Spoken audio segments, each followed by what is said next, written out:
কেউ আমাদের বাঁচাও। জীবনে প্রথমবার সুন্দরবন ঘুরতে গিয়ে আমরা রয়্যাল বেঙ্গল টাইগারের কবলে পড়েছিলাম। চোখের সামনে বিশাল কুমির দেখেছি, আর সবচেয়ে ভয়ঙ্কর মুহূর্ত ছিল যখন ঝড়ে আমাদের লঞ্চ ডুবে যাওয়ার মতো সিচুয়েশন তৈরি হয়, আর আমাদের পাশে তো একটা যাত্রীবাহী নৌকা লাইভ ডুবতে দেখেছি। সবকিছু ডিটেলস এই ব্লগে দেখতে পাবে, শেষ পর্যন্ত দেখো।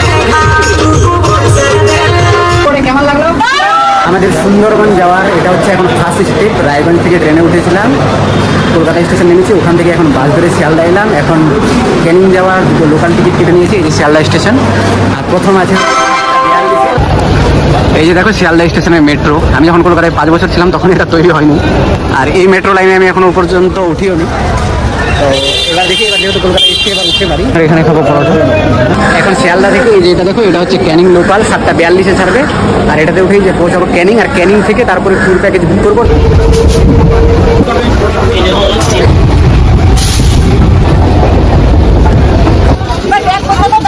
তো আমরা এখন ক্যানিং স্টেশন থেকে একটা ট্রাভেল এজেন্সির সঙ্গে কথা বলে এখানেই বুক করলাম। এবার এখান থেকে যাচ্ছি ফেরিঘাটে। এখন আমরা ক্যানিং স্টেশন থেকে চলে এসেছি সোনেখালি। এখানে হচ্ছে অটো স্ট্যান্ড, মানে সোনেখালি বাস স্ট্যান্ড পার করে একটু সামনে এসে নামালো। দেখো কত সুন্দর লাগছে দেখতে। এখানে একটা বোট আছে, আমাদের বোট মনে হয় সামনে আছে আরো। এই যে আমাদের বোট, এই যে এটা। এখন আমরা বোটে উঠবো। বোটে ওঠার জন্য এই যে এখানে একটা সিঁড়ির মতো দিয়ে দিয়েছে। এই যে আমাদের বোট, অলরেডি সবাই চলে এসছে। বোটে উঠে এটা হচ্ছে টয়লেট, এখানে আবার রেখেছে খাবার। বোটের নিচে এই জায়গাটা, এটা হচ্ছে রেস্ট করার জন্য। অংশটা হচ্ছে এটা, এখানে অনেকগুলো বেড টাইপের লাগানো আছে।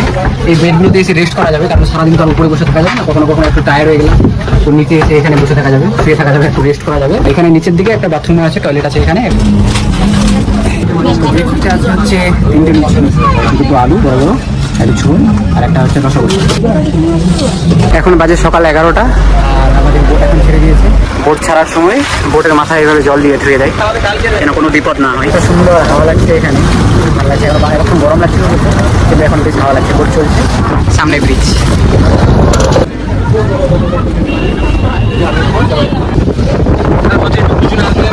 আমি থাকবো, আপনাদের যা কিছু অসুবিধা হবে আমাকে বলবেন, কারণ আপনারা নতুন এসেছেন, ওদের জাতিকে কিছু জানেন না, করে হারিয়ে যাবেন। এখন আমাদের চলে এসেছে ব্রেকফাস্টের পরে। কি আছে দাদা এটা? ফ্রেঞ্চ ফ্রাইস নিয়ে আসো।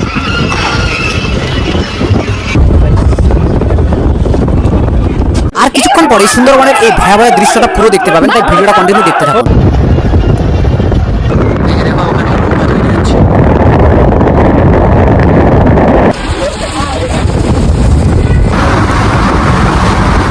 চলে এলাম গোসাবা, এখানে আছে হ্যামিল্টন বাংলো। আমরা বোট থেকে নেমে পড়লাম গোসাবাতে, আর এখন যাবো সামনে হ্যামিল্টন বাংলোতে। এদিক দিয়ে যেতে হবে, আমাদের গাইড আসবে, গাইড সব বলবে। চলে এলাম হ্যামিল্টন বাংলোতে, ওই যে সামনে আছে আমাদের হ্যামিল্টন বাংলো। এই বাংলো তৈরি করেছিলেন স্যার ডেমিয়েল ম্যাকিনন হ্যামিল্টন, স্কটল্যান্ডের একজন বিজনেসম্যান, যিনি 1900 সালের দিকে ব্রিটিশ ইন্ডিয়াতে এসে একটি সম্পূর্ণ ভিন্ন ধরনের সোশ্যাল এক্সপেরিমেন্ট শুরু করেন। হ্যামিল্টন গোসাবা সহ আশেপাশের বহু আইল্যান্ড নিজে লিজ নেন, কিন্তু তিনি ব্রিটিশ জামানার অন্য জমিদারের মতো ছিলেন। তিনি এক্সপ্লয়টেশন আর অপারেশনের কাঠামো ভাঙতে চেয়েছিলেন। তার লক্ষ্য ছিল কোঅপারেটিভ সোসাইটি মডেল তৈরি করা, একটা সমাজ যেখানে জমি, প্রোডাকশন, ফার্মিং, প্রফিট সব নিয়ন্ত্রণ কমিউনিটির হাতে। একটি সমাজ যেখানে ল্যান্ডলর্ড না, জনগণ নিজেরা নিজেদের ফিউচার তৈরি করবে। আর এই হ্যামিল্টন বাংলো ছিল সেই মুভমেন্টের হেডকোয়ার্টার। এখান থেকে সুন্দরবনের সেটেলমেন্ট প্ল্যানিং হতো। পরে রবীন্দ্রনাথ ঠাকুরও গোসাবাতে এসে এই এক্সপেরিমেন্ট দেখে বিস্মিত হয়েছিলেন। নিচের ফ্লোরটা দেখো, এই যে ফ্লোরটা এই টাইপের কাঠের, পুরো বাংলোটা হচ্ছে কাঠের। এই যে দেখো, আর কিছুই নাই, চারদিক দিয়ে দেখাচ্ছি। এখানে একটা গাছ আছে তেঁতুল গাছ। এই হ্যামিল্টনের বাংলো। এগুলো কোন মুরগি তোমরা কেউ জানলে বলো তো? অনেক বড় বড় বাবে। তো এখন আমরা চলে এসেছি বেকন বাংলোতে, গোসাবা। হ্যামিল্টন বাংলোর পরে সামনের দিকে বেকন বাংলো। আর এখানে ঢোকার জন্য হচ্ছে 10 টাকা করে লাগবে, আর 10 টাকা টিকিট কাটার জন্য এই যে এখানে হচ্ছে টিকিট কাউন্টার। এখান থেকে 2টো টিকিট কেটে নেবো, এখানে টিকিট দিয়ে ঢুকে পড়তে হবে। সুন্দরবনের গোসাবা অঞ্চলে স্যার ড্যানিয়েল হ্যামিল্টন যখন সমবায় ভিত্তিক সমাজ গড়ার কাজ শুরু করেছিলেন, তখন সুন্দরবনের প্রতিটি চলাচল, যোগাযোগ, নৌপথ সবাই নদীর উপর নির্ভরশীল ছিল। রাতে নদীপথে নৌকা চালানো ছিল ভয়াবহ ঝুঁকিপূর্ণ। জোয়ার ভাটা, গভীর কাদা, অপরিচিত খাড়ি, এক ভুল মোড় মানে প্রাণঘাতী দুর্ঘটনা। এই সমস্যার সমাধান হিসেবে তৈরি করা হয়েছিল বিকন বাংলো। এই বাংলো থেকে রাতের অন্ধকারে নদীপথে নৌযানদের দিক নির্দেশনা দেওয়া হতো। এটাই ছিল সেই সময়ের আলোক বিন্দু, যা সুন্দরবনের জলে পথ হারানো মানুষকে সঠিক দিকে চালাতো। কিন্তু আজ বিকন বাংলো পরিত্যক্ত ভাবে দাঁড়িয়ে আছে, এর ঘরগুলো ভেঙে গেছে, জানলা খুলে গেছে, আর জঙ্গলের গাছপালা ঢেকে ফেলেছে চারপাশ। কিন্তু এই ভাঙাচোরা বাড়িটি নিঃশব্দে ইতিহাসের সাক্ষী হয়ে আছে। এই যে রবীন্দ্রনাথ এই ঘরগুলোতেই থাকতেন। দেখো এই যে এটা পুরো ভেঙে দিয়েছে, তার জন্য এদিক দিয়ে দেখা যাচ্ছে কিছুই নাই, পুরো ফাঁকা। বোট ওখান থেকে এখানে চলে এসছে, আর আমাদের বোট আছে সামনে। সব বোটগুলো বেঁধে রাখার জন্য না কিসের জন্য বুঝতে পারছি। বোটগুলো তো দড়ি দিয়ে বেঁধে রাখে, কিন্তু এত মোটা মোটা চেনগুলো দিয়ে কোনো জাহাজ বেঁধে রাখে হয়তো। এই যে এগুলোতে চেন লাগানো আছে কত মোটা মোটা। তার সঙ্গে আমরা লাঞ্চ করছি, বোট চলছে। লাঞ্চে আছে আজকে হচ্ছে আলুর ঝুড়ি ভাজা, আলুর সবজি, লেবু, ভোলা মাছ, 1 পিস ইলিশ, ডাল, চাটনি আর পাঁপড়। এটা দেখো, এটা কিন্তু আবার ফুল এসি দেখা যাচ্ছে। এই যে দেখো রকেট যাচ্ছে। দেখো এটা হচ্ছে বাংলাদেশের জাহাজ। এই যে এখানে দেখো দুটো ফ্ল্যাগ। ফ্ল্যাগটা এই যে যেটা সামনের দিকে আছে ওটা হচ্ছে বাংলাদেশের, আর পরের যেটা ফ্ল্যাগ আছে ওটা দেখো ইন্ডিয়ার। এটা বাংলাদেশে মাল খালি করে আর এখন আবার যাচ্ছে, সামনে দিয়ে জাহাজটা যাচ্ছে, বাংলাদেশের জাহাজ।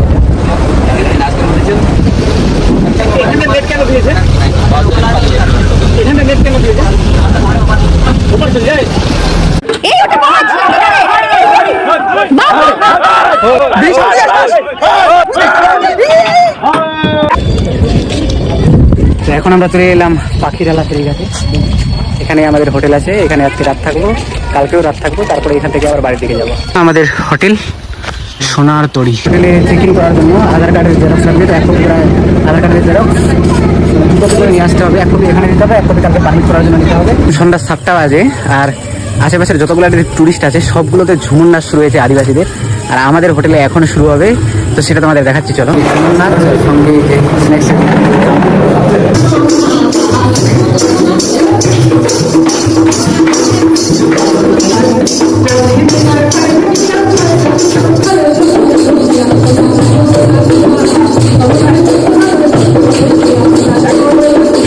এখন বাজে রাত 9:30, আর আমরা সবাই এখন ডিনার করছি। এখন ডিনারের মেনুতে আছে হচ্ছে বাসন্তী পোলাও, 2 পিস করে আলু ঝোল, সালাদ আর এই মাটন। মর্নিং টাইম, সকাল 7টার মধ্যে বোটে পৌঁছানোর কথা, তো আমরা 7টার আগে চলে এসেছি। আর এই যে পাখিরালা ফেরিঘাটে আমাদের বোট দাঁড়িয়ে আছে। এখানে কোনটা আছে জানি না, বাট আমাদের তো আছে। তো এখন গিয়ে বোটে উঠবো। সকাল সকাল ভিউ।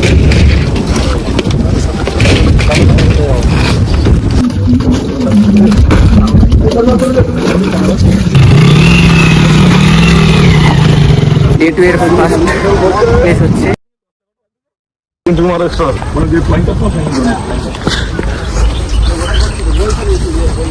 আপনাদের সঙ্গে যে টোটাল সাফারি হবে, সেই সাফারিটা টোটাল সাফারিতে আমি থাকবো। মানে এখান থেকে আপনি আমাদের যে আপনাদের লাস্ট পোর্শন যে গন্তব্যস্থলগুলো আছে, তো এখান থেকে প্রায় 40 কিলোমিটার দূরে। আর এটা হচ্ছে ফার্স্ট লোকেশন, যেটা সজদেখালি। এটা এন্ট্রি পয়েন্ট, মানে টুরিস্টের একটা প্রবেশদ্বার বলে এন্ট্রি পয়েন্ট। হ্যাঁ, এই যে কালার করে বলা আছে।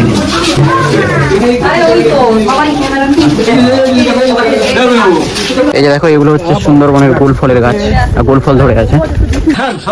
এটা হচ্ছে ওয়াচ টাওয়ার, তো এটাতে এখন উপরে উঠবো।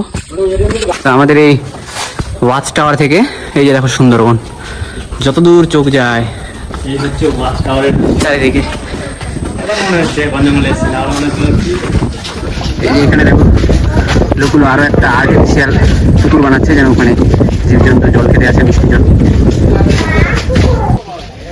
এই যে দেখো কুমির মাথাটা দেখা যাচ্ছে, এই যে এখানে দেখো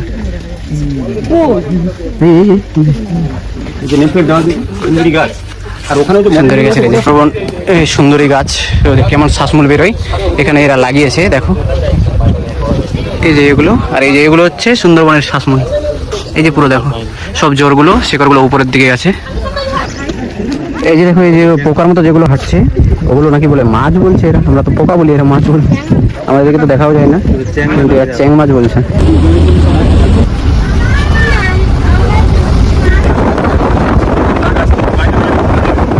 আজকে আমাদের সেকেন্ড স্পট হচ্ছে সুদর্ণাখালী। এই যে চলে এসছে এখন এখানে। এবার এটার ভেতরে যাই, এখানে অনেক ওয়াচ টাওয়ার আছে, সেটাও দেখতে পাবো। এখানে বনের মানুষ বাঘ দেবতা মা বন বিবির পুজো করে। এই যে দেখো এটা, আর এই যে এখানে হচ্ছে মন্দির। এই জাহাজটা পুরো ভেঙে শেষ। মাটিয়ে খেয়ে খেয়ে শেষ করে দিয়েছে কতদিন আগে। ওই যে ওখানে দেখো একটু হলুদ হলুদ দেখা যাচ্ছে, ওটাই হচ্ছে বাঘ। এখন যাচ্ছি কাছে, ওটা পানিয়ে চলে যেতে পারে।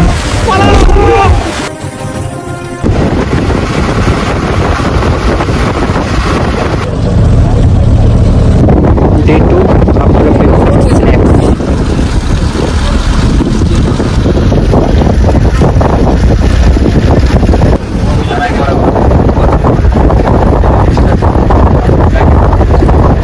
দেখো এই দেখো বৃষ্টিও পড়ছে, ছাতা নিয়ে সব। ভিউটা দেখো।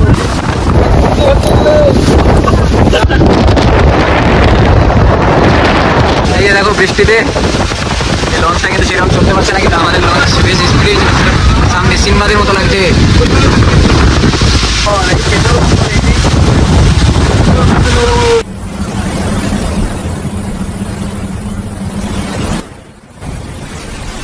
কুমির, এই যে কুমির দেখো। আজকে আমাদের ডে 2 এর থার্ড স্পট হচ্ছে ভগবানকে ক্যাম্প চলে এসছে ওখানে। এটাতে একটা ফ্লাইওভার ব্রিজ আছে মোটামুটি 500 মিটার, সেটার উপর থেকে উঠে হয়তো কিছু দেখা যেতে পারে। আমাদের সবাই এখন নামছি গ্রুপে এই দোবাঙ্কি ক্যাম্প। আমরা এখন এই যে ব্রিজ উপরে, এটা দিয়ে চলে যাবো।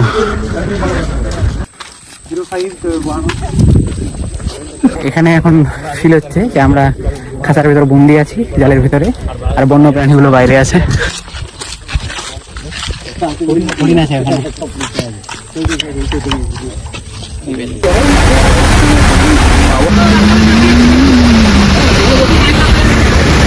আজকে হচ্ছে ডে 2, আর আজকে ডে 2 এর আমাদের লাঞ্চে আছে হচ্ছে পাবদা, পুকুরে আছে হচ্ছে আলদা, একটা আছে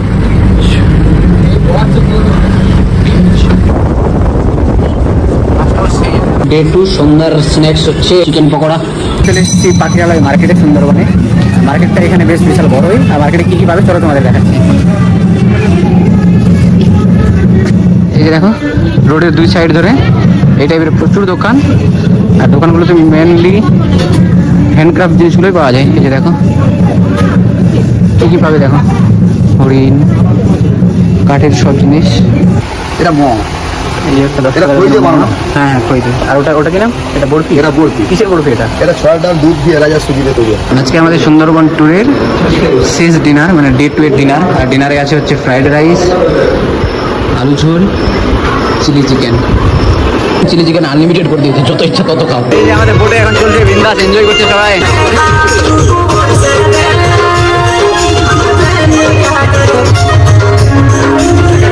আমাদের লাস্ট ডে, আর এখন লাস্ট স্পট হচ্ছে লোকনাথ টেম্পল।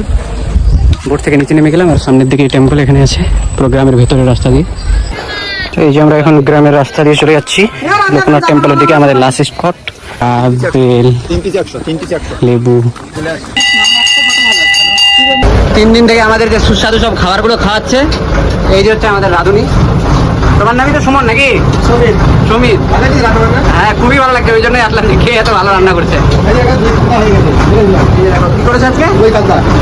আজকে আমাদের লাঞ্চে আছে দই কাতলা। ওরে বাপরে, দেখতে যা লাগছে, পাঁচমিশালি মুগের ডাল করেছে, আর এই যে আছে স্পেশাল কাঁকড়া। বাহ, আজকে তো আরো জমবে তাহলে।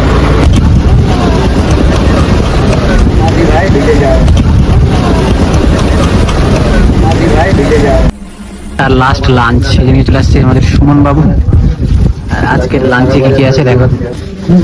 তারপর আছে এটা হচ্ছে দই কাতলা, আর এটা হচ্ছে কাঁকড়া কষা, লেবু। আজকে জীবনে প্রথমবার কাঁকড়া খাবো। এই যে দেখো কাঁকড়া, এই যে থালাতে দিয়েছে। এটা হচ্ছে জীবনে প্রথমবার কাঁকড়া খাওয়ার টেস্ট আমাদের দিয়েছে।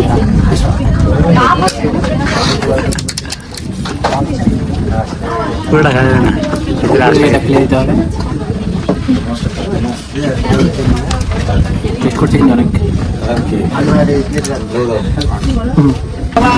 ট্যুর করে কেমন লাগলো?